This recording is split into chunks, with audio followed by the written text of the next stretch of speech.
The airport restaurant was the kind of place that existed somewhere between exhaustion and hunger, a fluorescent lit room crammed with travelers who had nowhere better to be and not enough time to care. Luggage crowded the narrow aisles. Strangers sat close enough to read each other's phone screens. Somewhere near the back, a toddler was crying with the full commitment only toddlers can manage, and nobody looked up, because everybody was too tired, too distracted, or simply too far removed from caring about anything other than their own gate number. The smell of reheated pasta and burnt coffee hung in the air like a curtain that couldn't quite be pulled back.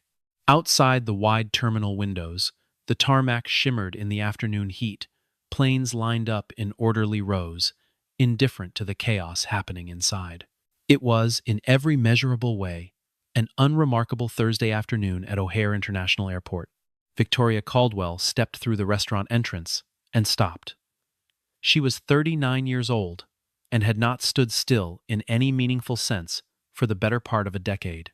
She was the founder and CEO of Luminary Technologies, a software infrastructure company valued, as of that morning's closing bell, at just over $4.2 billion.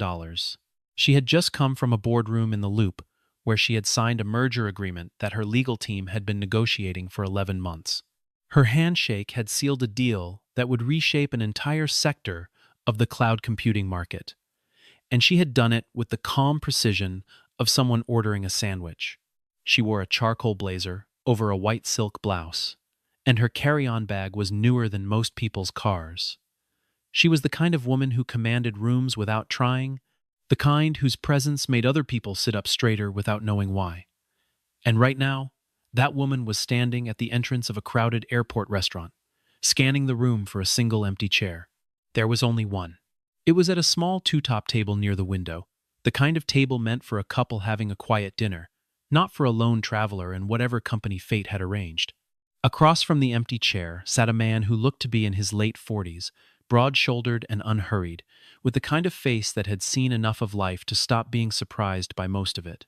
He had dark brown skin, and close-cropped hair shot through with gray at the temples, and he was leaning forward slightly, elbows on the table, listening with complete attention to the little girl sitting across from him. The girl looked to be about 7, with 2 careful braids and a gap where her front tooth used to be, and she was explaining something about butterflies with a seriousness that suggested the fate of the world depended on getting the details right. The man nodded and asked a follow-up question, and the girl's eyes lit up. Victoria crossed the room. She stopped beside their table and waited for a natural pause in the conversation. The man looked up. His eyes were unhurried and direct, the eyes of someone who had no performance to give, no image to maintain. "I'm sorry to interrupt," Victoria said. "Is this seat taken? The room is completely full." The man glanced at the empty chair, then back at her, and smiled, not the practiced smile of someone trying to make an impression, but the simple, open smile of someone who genuinely did not mind sharing space. "Of course," he said. "Please, sit down." She sat. She ordered a coffee from the passing server and set her phone face down on the table, which was something she almost never did. The little girl studied Victoria with the frank curiosity of children who have not yet learned that staring is impolite. Victoria looked back and offered a small smile. The girl considered it, decided it was adequate, and returned to her butterfly monologue. The man's name, she would learn over the next few minutes, was Marcus Webb. He introduced himself with a handshake firm, not performative, and said his daughter's name was Lily. They were flying home from a weekend visiting Marcus's mother in Indianapolis. He drove a school bus for the Chicago public school system. He said this without any of the apologetic undercurrent that people sometimes used when they perceived their work to be unimpressive. He said it the way a man says something true and complete. Victoria told him her name and what she did for a living, and Marcus nodded the way people nod when they are being polite, but don't especially care about the hierarchy of professions. Lily, however, looked up sharply. "Daddy," she whispered, with theatrical urgency. "Is this lady famous?" The table erupted in laughter, genuine, unguarded laughter, the kind that arrives before you've decided to allow it. The tension that always surrounded Victoria in professional settings, the faint electrical charge of recognition and deference, dissolved. She laughed until her eyes were bright, and Marcus covered his face with his hand and told Lily in the patient voice of a man who had explained many things, many times, that it was not polite to ask a lady that question. Lily considered this information, filed it somewhere, and returned to her orange juice. The afternoon light fell through the window across the table and turned everything gold for a moment. They talked the way strangers sometimes do when they are stuck in the same place, with nothing to lose honestly and without the usual calculations. Marcus mentioned that he had grown up on the south side of Chicago, in a neighborhood that most Chicagoans named with a particular kind of careful neutrality, and Victoria felt something flicker in the back of her memory. Not a thought exactly, more like the ghost of a thought.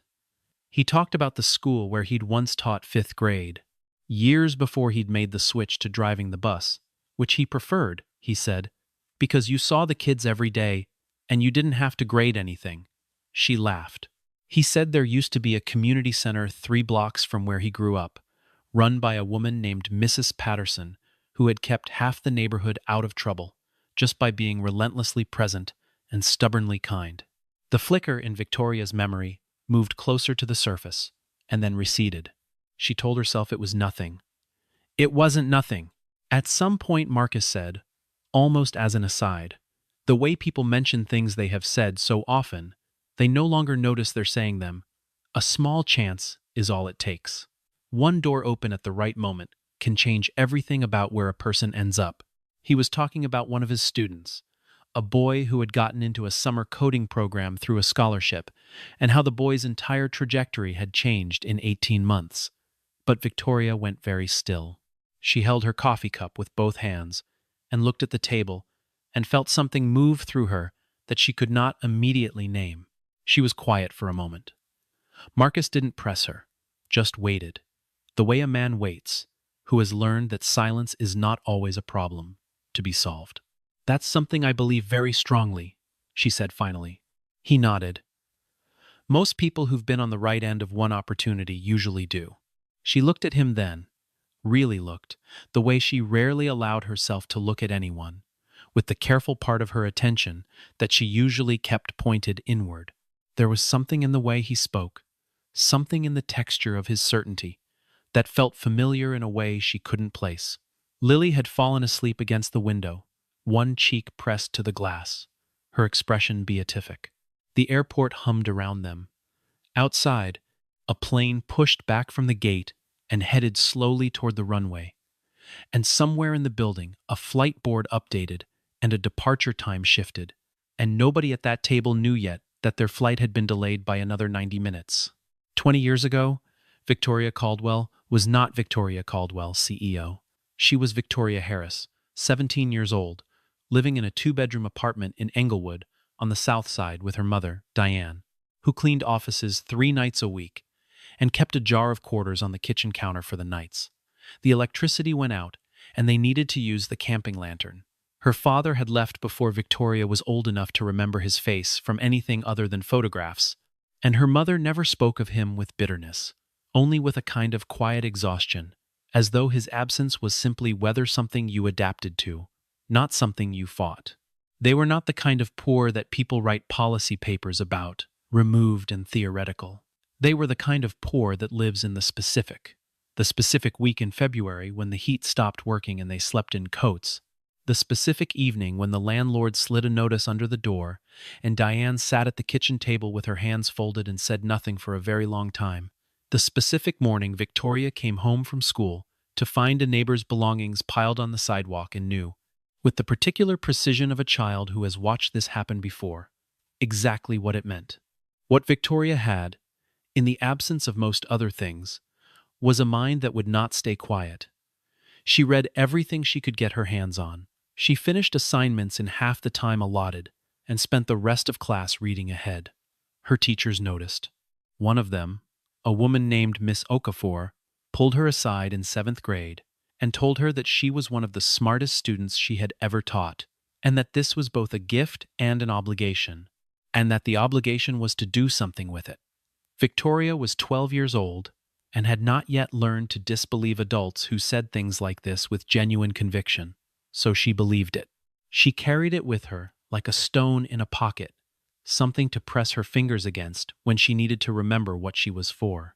By the time she was 17, she had maintained a 4.0 GPA through circumstances that would have leveled most students.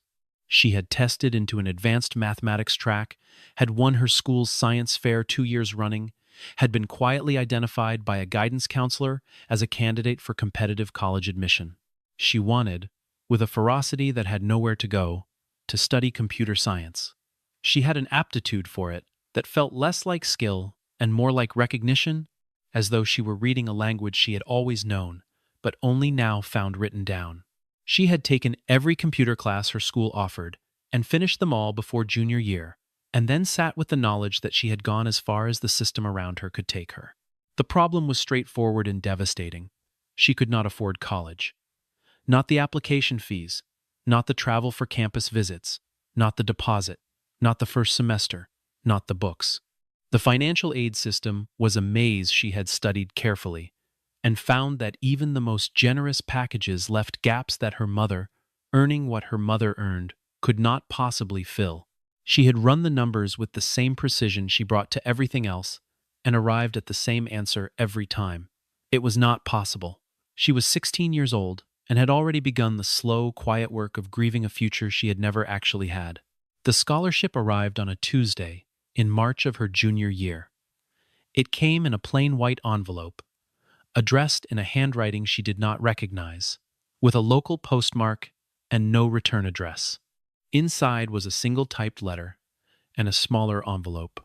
The letter stated, in careful and precise language, that she had been selected for a privately funded educational grant, full tuition coverage, a housing stipend, and a book allowance for 4 years of undergraduate study, renewable annually based on academic standing. There was no organization name, no letterhead. The smaller envelope contained a handwritten note on a piece of lined notebook paper, the kind you pull from a spiral bound. The handwriting was careful and deliberate, like someone who wrote slowly because they wanted to get it right. The note said, "You have earned this. Work hard. One day, help someone else." Victoria read the note 4 times. She sat at the kitchen table with the letter in one hand and the note in the other, and her mother standing in the doorway, and neither of them said anything for a long time because neither of them had words that would be adequate. Then Diane walked to the table and sat down and put her arms around her daughter. And Victoria cried in the way she almost never allowed herself to cry, without any particular shape or end in sight. She never found out who sent it. She tried. She asked her guidance counselor, who said she knew nothing. She asked Miss Okafor, who was equally at a loss. She contacted the post office, who directed her to a bureaucratic procedure that went nowhere. Eventually, she accepted that the benefactor intended to remain anonymous, and she channeled the energy she might have spent searching into something else. She went to college, she excelled, she built her company, she became the kind of success story that other people cited as evidence of what was possible. And she kept the handwritten note. It was in a small wooden box in her apartment in Lincoln Park, the only thing she had deliberately preserved from that period of her life. She had read it perhaps 1,000 times over 20 years. She could have recited it in her sleep. One day, help someone else.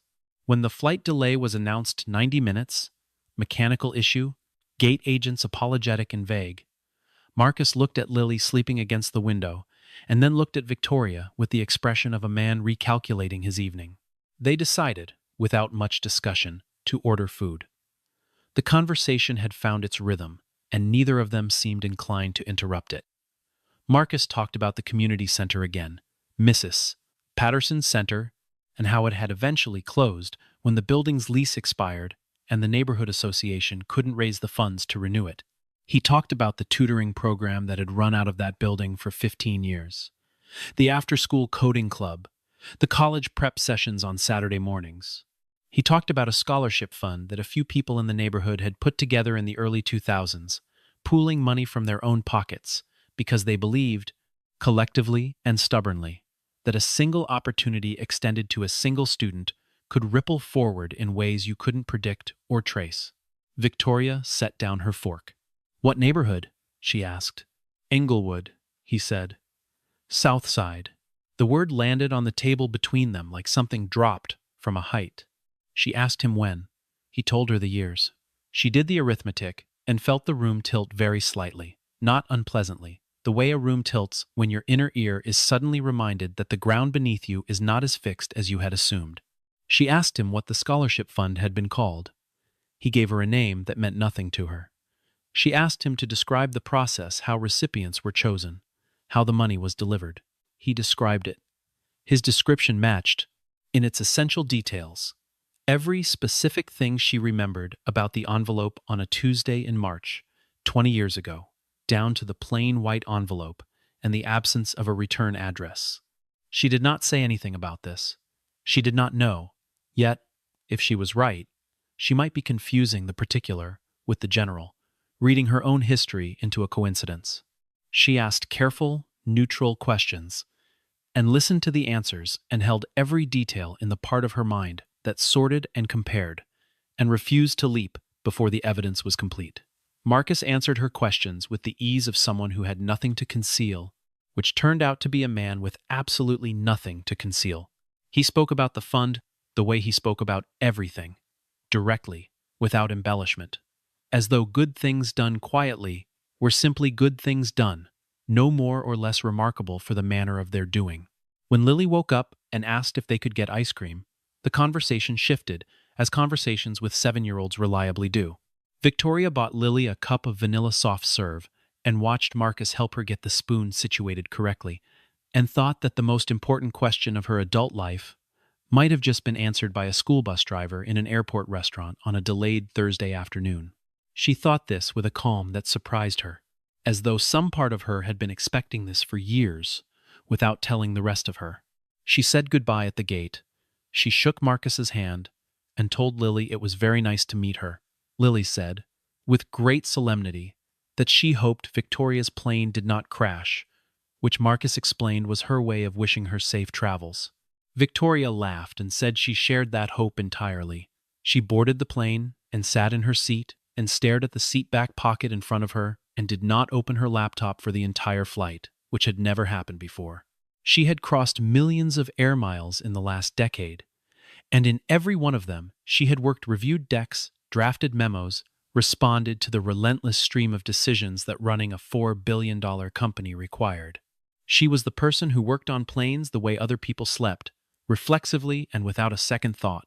But on this particular flight, she sat with her hands folded in her lap and watched the clouds pass the window and thought about a man who drove a school bus and told his daughter the truth about things and did not appear to need any external measure of himself to know what he was worth. She thought about the word chance and all the ways she had misunderstood it. She had always believed, with the conviction of someone who had earned the right to the belief, that chance was something you made, that discipline and intelligence and relentlessness bent probability in your favor, until what looked like luck was really just the compound interest of effort. She still believed this, but she had been leaving something out. The compound interest of effort required a first deposit, and she had not made her own first deposit. Someone else had made it for her, quietly, and walked away. She called her executive assistant at 6:45 the following morning. His name was Daniel, and he was the most efficient human being she had ever employed, capable of producing verified results on virtually any request within a timeline that defied logic. She gave him what she had: the approximate year, the neighborhood, the community center, the scholarship fund, the description Marcus had provided, and the name he had mentioned. She told him she needed to know who had funded it, who had organized it, and specifically who had written the checks. She told him to take whatever time he needed. Daniel said he would get back to her by end of day. He called at 3 in the afternoon. The fund had been modest, several contributors over several years, all local residents, all giving what they could. The records, such as they were, had been held by a woman named Mrs. Patterson, who had since moved to a retirement community in Evanston. Daniel had spoken with her daughter. The daughter had found a folder in her mother's belongings that contained donation records. The largest single donor, in the year that matched Victoria's scholarship, had given an amount that, adjusted for the cost of tuition at the time, would have constituted the majority of what Victoria received. The donor's name was Marcus Webb. Victoria sat with this information for a long time. She sat with it the way you sit, with something that changes the shape of a story you thought you had already finished telling. She had believed, for 20 years, a particular version of her own origin that she had climbed from where she started through the combination of her own intelligence, her own discipline, her own refusal to accept the conclusion the arithmetic kept suggesting. This was true. She had done all of those things. But the first rung of the ladder, the one that made all the other rungs reachable, had been placed there by a man she had never known existed, a man who had scraped together every dollar he could find and sent it to a girl he had never met in an envelope with no return address. She asked Daniel to find out everything he could about Marcus Webb's current circumstances. Not intrusively, she said she didn't want Marcus to know she was looking. She wanted to understand what his life looked like now, what he needed, what she might be able to do. What Daniel found did not suggest a man who had been rewarded, in any material sense, for his generosity. Marcus had been a school teacher when he made the donation, earning a teacher's salary in a city that had never decided whether it valued teachers enough to pay them accordingly. His wife at the time, a woman named Rita, had been diagnosed with a progressive illness not long after and had spent the better part of the next 5 years moving in and out of treatment. The medical expenses had been considerable. They had sold their house. They had simplified and then simplified again. Rita had died when Lily was 2 years old, and Marcus had raised his daughter alone in a rented apartment in the same neighborhood where he had grown up, driving the school bus route he had driven for the past 8 years, doing the work quietly, showing up every morning with the same steadiness that appeared to be simply how Marcus Webb moved through the world. He had not left. He had not sought something easier or somewhere else. He had stayed in the neighborhood that had raised him and continued the work of being present for the people in it, because that was the decision he had made about his life a long time ago, and difficult circumstances had not revised the decision. He had never stopped giving. Daniel found records of small donations to a dozen local causes over the years. A food pantry, a literacy program, a youth sports league, each one modest, each one given without fanfare. He appeared in no articles. He had received no awards. He had never, as far as Daniel could determine, told anyone about the scholarship fund or his role in it. He seemed, in the most literal sense, to be a man who did good things because he believed good things should be done, and who required no audience to sustain that belief. This was not unusual in the abstract. Most people would describe themselves as not needing external validation for their good behavior. What was unusual about Marcus was that this was actually verifiably true. He had gone 2 decades without telling a single person what he had done, and there was no evidence in anything Daniel found that the silence had cost him anything. He simply did not appear to have built his sense of himself on being known for his goodness. He had built it on the goodness itself, which turned out to be a far more stable foundation. Victoria thought about the conversation at the airport. The way he had said a small chance is all it takes with the certainty of someone stating a law of physics. She thought about Lily asleep against the window, gap-toothed and trusting, the uncomplicated product of being loved, consistently, and well by a man who had every reason to be bitter and appeared to have simply declined the invitation. She thought about the handwritten note on lined paper that was sitting right now in a wooden box in her apartment, 20 years old, and still legible, still precise in its simplicity. One day, help someone else. She had been waiting, without quite knowing it, for this day. She was careful.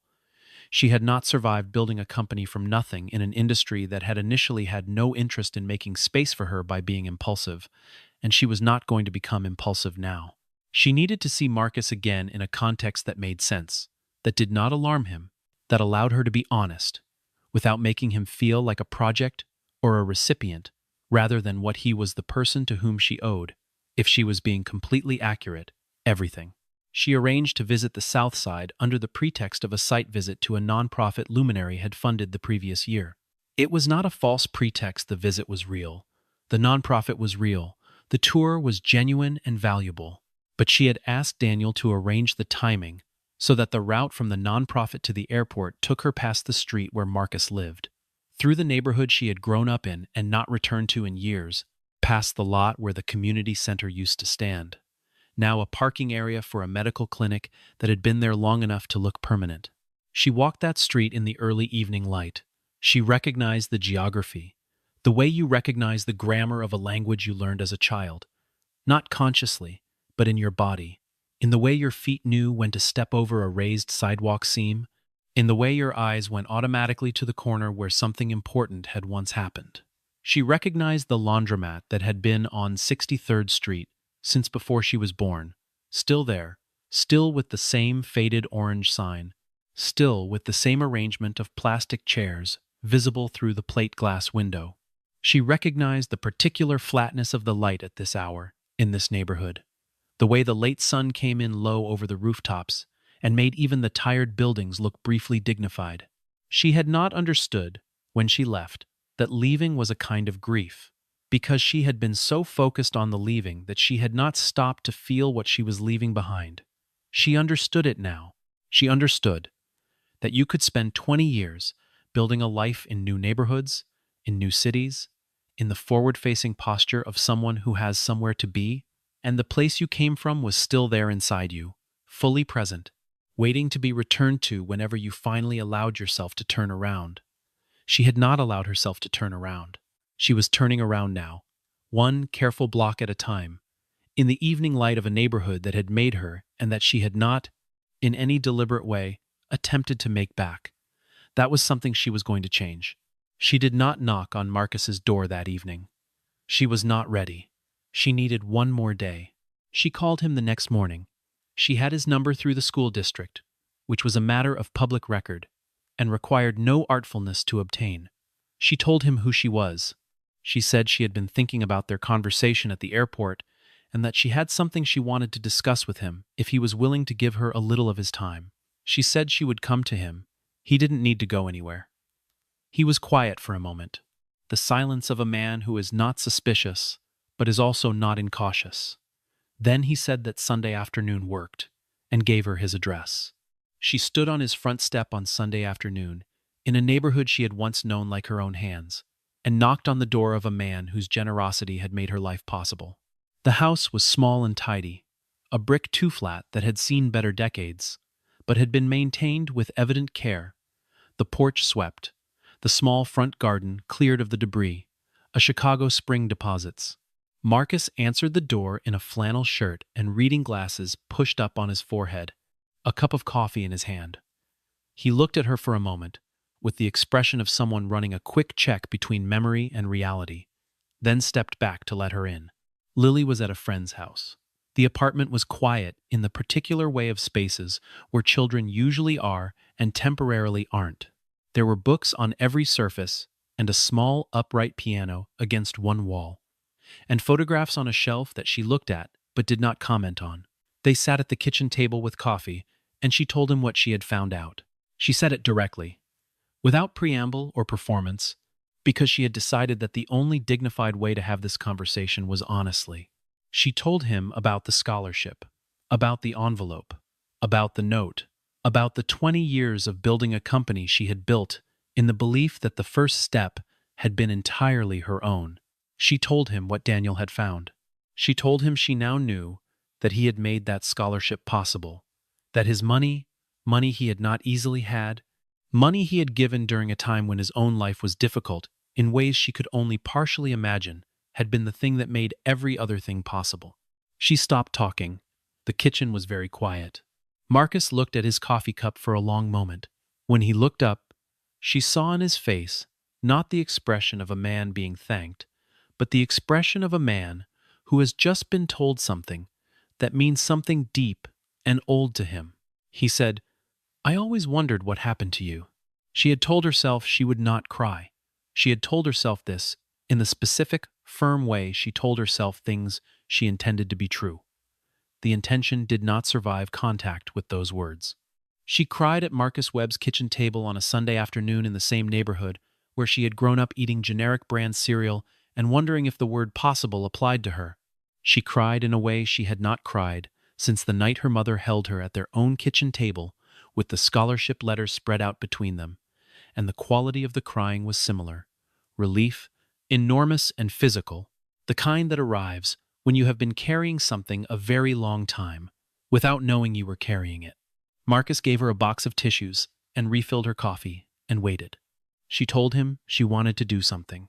She had thought carefully, she said, about what that something should look like. She was not interested in a transaction.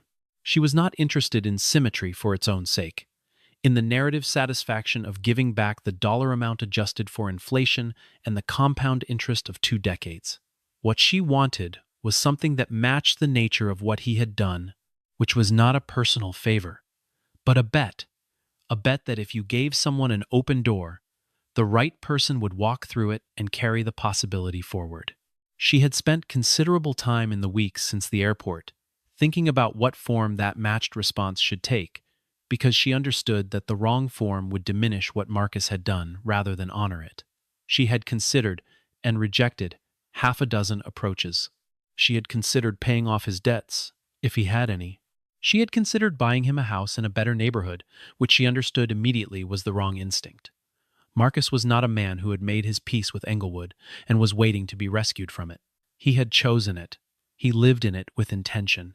She had considered establishing a scholarship in her own name that directed resources to the community where she had grown up, which was close but not quite right either, because it would have made her the protagonist of a story whose protagonist was already determined. She had considered and rejected and returned to the same essential recognition that the only thing equal to the gift Marcus had given was a gift that kept doing what his had done, finding the people who needed a door and opening it for them, without asking who they were or what they would do with it, or whether they would remember to say thank you.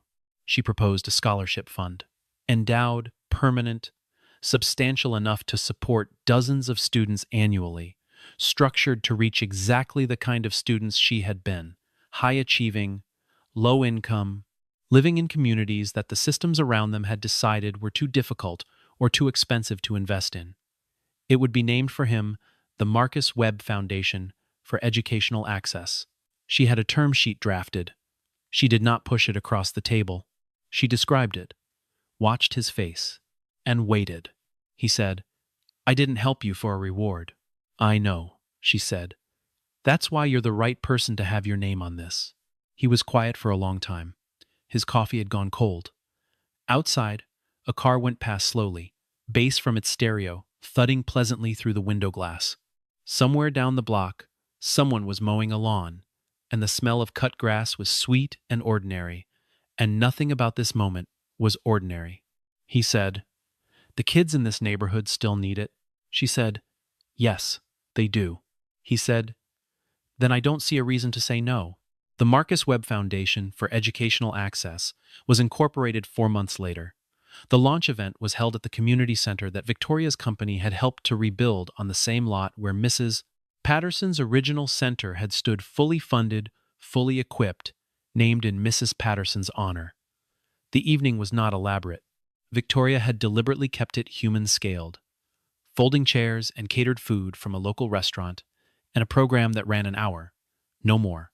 The guests were a mixture of educators, community members, and the inaugural class of scholarship recipients, 23 students, each one vetted by a selection committee that included 2 former public school teachers from the South Side, a community advocate, and Marcus himself. The room smelled of coffee and something warm from the kitchen, and the specific energy that collects in spaces where people have gathered for a purpose they believe in. Some of the students had come with parents who sat beside them in their best clothes, hands folded, watching their children with the particular expression of parents who have held on to hope through difficulty and are now watching the hope prove itself warranted. Some of the students had come alone, which was its own kind of testimony to the distance they had already traveled. Marcus did not particularly want to be on the stage. He had said this several times in the weeks leading up to the event, with the patient persistence of a man making a point he expected to be overruled. He was correct. Victoria overruled him gently and absolutely, in the way she handled most things she felt certain about. She told him that the students who would receive this scholarship deserved to look at the person it was named for, to understand that the name was not an abstraction. He stood at the side of the stage in a dark blazer that looked like it had been pressed for the first time in a while, and he looked at the floor while she talked about him, and his ears went the faintest shade of red, which Lily, sitting in the front row between Daniel and Mrs. Patterson's daughter, found deeply entertaining. Victoria spoke without notes. She had written a speech and set it aside.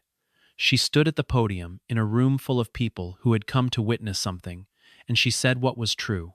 She said she had spent 20 years believing a story about herself that was accurate as far as it went, but that left out the most important part.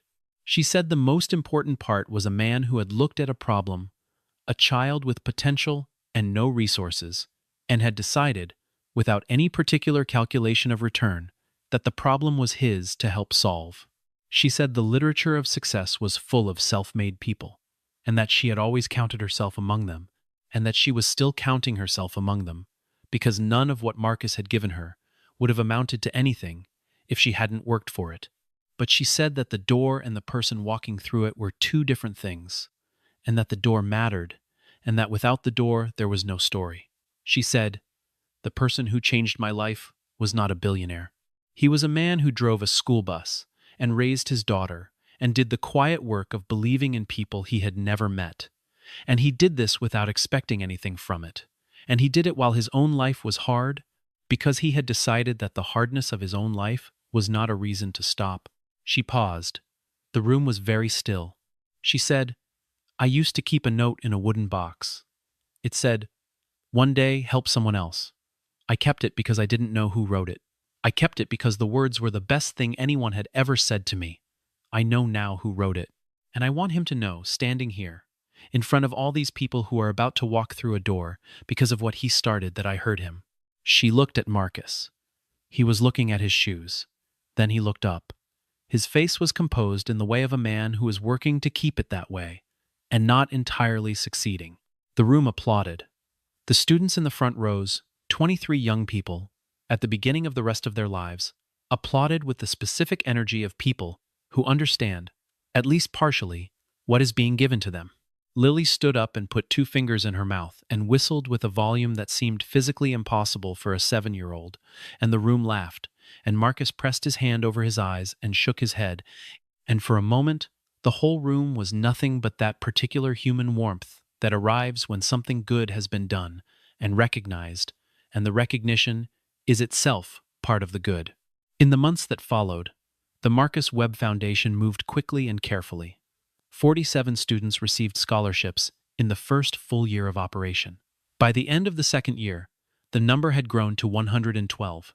The selection process was rigorous and human.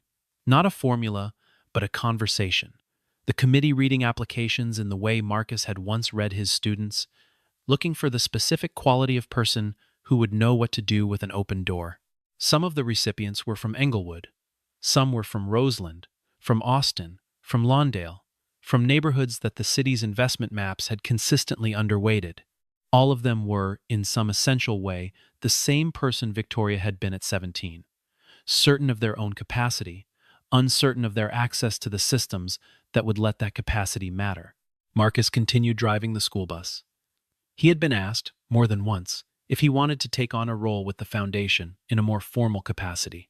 He said he was already doing the most useful version of the work, which was showing up every morning and driving the same kids to the same school with the same reliability, which was itself a form of investment, small and daily and completely unspectacular.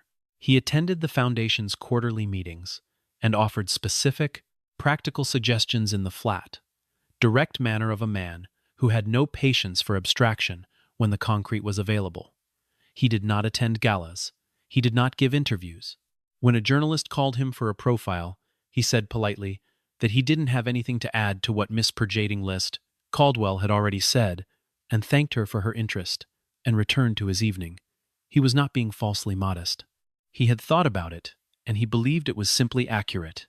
Victoria had told the story correctly, and he saw no reason to add texture that would shift the emphasis from what mattered to who was telling it. What mattered was the students. The students were the whole point. Everything else was furniture. Lily, for her part, had strong opinions about all of it. She told her father, about 3 months after the foundation launch, that when she grew up, she wanted to be either a marine biologist or the person who ran the foundation, and that she hadn't decided which, yet because both involved helping things that couldn't easily help themselves. Marcus had sat with this for a moment, and then said that those were two very good options, and that she had time. She had nodded seriously and gone back to her homework. There is a particular quality to the impact of a single decision made in a year when everything was difficult. It doesn't announce itself. It doesn't arrive with documentation. It moves through time invisibly, embedded in the life of a person who became something and then did something, and then became the occasion for something else. Each step its own consequence and its own beginning. Marcus Webb made a decision in a year when his wife was sick and his savings were thin, and the school where he taught had 40 students to a classroom and not enough textbooks, and the decision was to take what little he had and give it to someone who needed it more than he did, and then to say nothing about it for 20 years. The students who would receive scholarships in the Foundation's 10th year of operation would not know Marcus Webb's name the way you know a famous name, from a headline or a biography. They would know it the way you know the name on a building you walk into every day, a name that means something without requiring explanation, a name that is simply there when you need what it offers. Some of them would look him up and find almost nothing, because a life lived without performance leaves almost no trace in the places where traces are counted. Some of them would write him letters, which he would answer in his careful, deliberate handwriting on whatever paper was nearby, always short, always specific, never sentimental, the way a person answers letters when they have something true to say and no interest in saying anything else. The wooden box with the handwritten note is still in Victoria's apartment in Lincoln Park. She has not moved it or framed it or had it preserved behind glass. It sits on the shelf where it has always sat, among other things she keeps because they matter. A photograph of her mother, a key to an apartment she no longer lives in, a program from her college graduation, a small glass butterfly that Lily gave her the previous Christmas with the seriousness of a 7-year-old bestowing a significant gift. The note is 20 years old, and the paper is soft at the folds, and the handwriting is still clear. You have earned this. Work hard. One day, help someone else. She reads it sometimes, not for the instruction she knows it now, by heart and by practice. She reads it the way you return to a place that shaped you, not because you need to be there, but because the returning is itself a kind of honoring. She reads it and thinks about the year Marcus Webb made a choice she never knew about, in a life she never witnessed, for reasons he never explained to anyone, and she thinks about the chain of consequence that runs from that choice forward through time, to this moment, and on to every moment that follows. All those doors that would not have been doors without a man who believed, quietly and absolutely, and without any evidence that anyone was watching, that a small chance is all it takes. She thinks about all the names she will never know, the students behind the students, the doors behind the doors, the choices that will be made in some future year by people who were helped by people who were helped by a school bus driver in Chicago, who gave everything he could and asked for nothing back and went on, the next morning, and every morning after that, driving the same route, watching the same kids climb the steps, making sure they arrived somewhere safely. She thinks about this, and she feels for a moment the full scope of what one quiet person can set in motion when they decide that their resources, however limited, are not a ceiling, but a beginning. Sometimes the greatest investments are not made with millions of dollars. They are not made in boardrooms or announced at press conferences or tracked in quarterly reports.